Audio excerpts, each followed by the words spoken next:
What are the dangers of practicing communication with AI tools? Hello and welcome to Communication, Psychology and HR. My name is Gerhard. I'm a psychologist from Hamburg, Germany, living here in the Republic of Moldova. I work at the Academy of Economic Studies of Moldova. Now, this is a question I have received recently, and often it comes from language students. Are AI tools the solution for finding a language partner? Because, of course, the benefit is clear.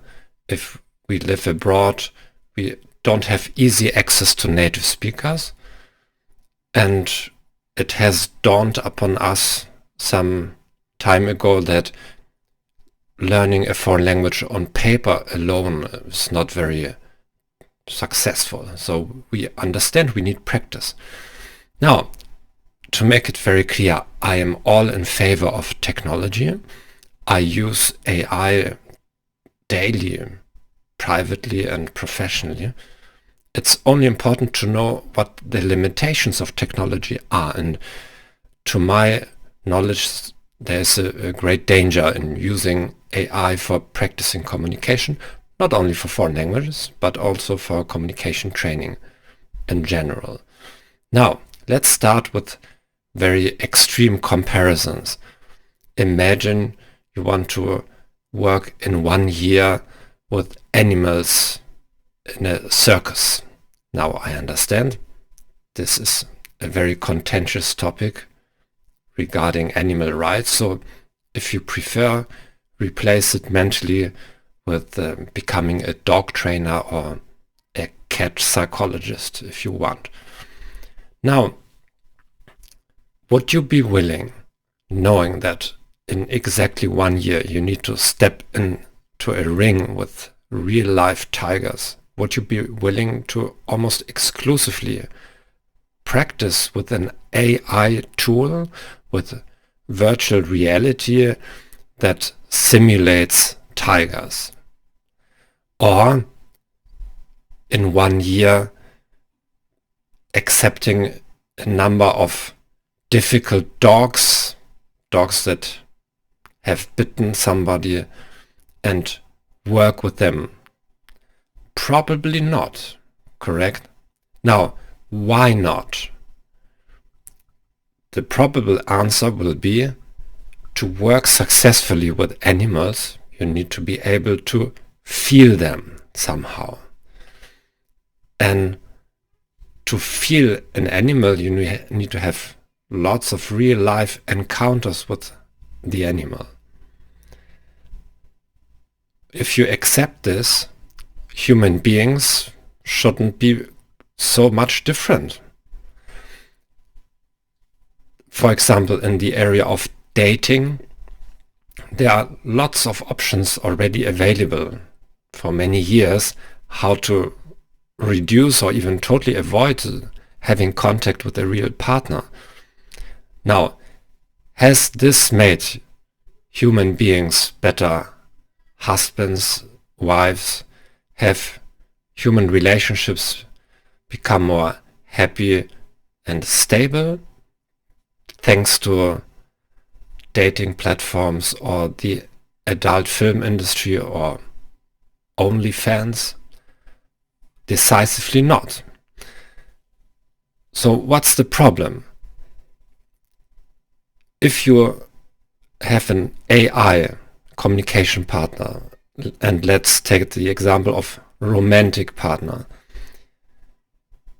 what happens is that this AI partner takes out lots of the risk in a real conversation. So an AI tool will not make a scandal in a restaurant, will not slap you in the face or lock you out of the apartment.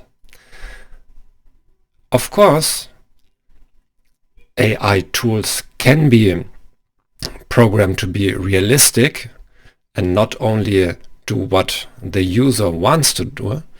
So an AI tool could include realistic behavior like rejection or ignoring you. But the question is, would the majority of users prefer such a realistic AI romantic partner, or do they want an AI partner that complies with their expectations? And I think we know the answer, because that's precisely the attraction of AI tools and AI communication partners, that they are not like real human beings. So you can tell them anything, they will comply with everything almost. Yeah? Now, this brings us to the problem with AI and practicing with AI. So many people who want AI for practicing a foreign language think that their biggest problem is fluency, that is, they are inhibited to say something, and that's to a certain extent right. But the most important tool you need, the most important ingredient you need in human communication is not speaking, but listening and understanding the other person.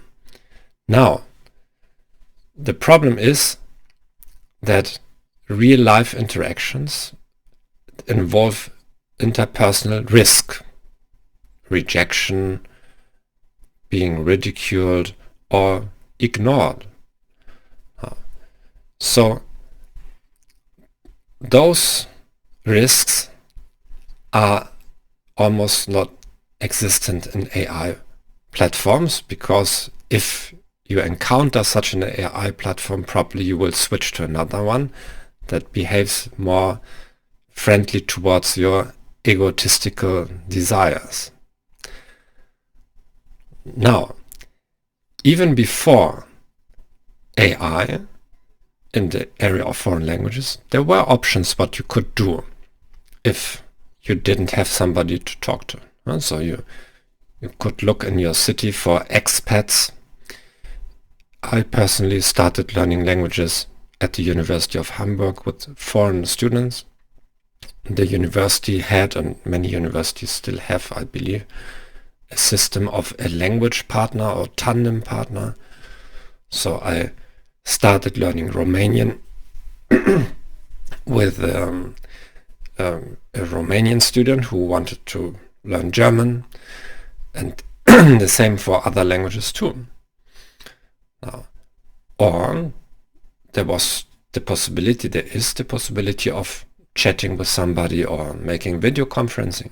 Now, of course, this took more effort, and it also involves some kind of interpersonal risk.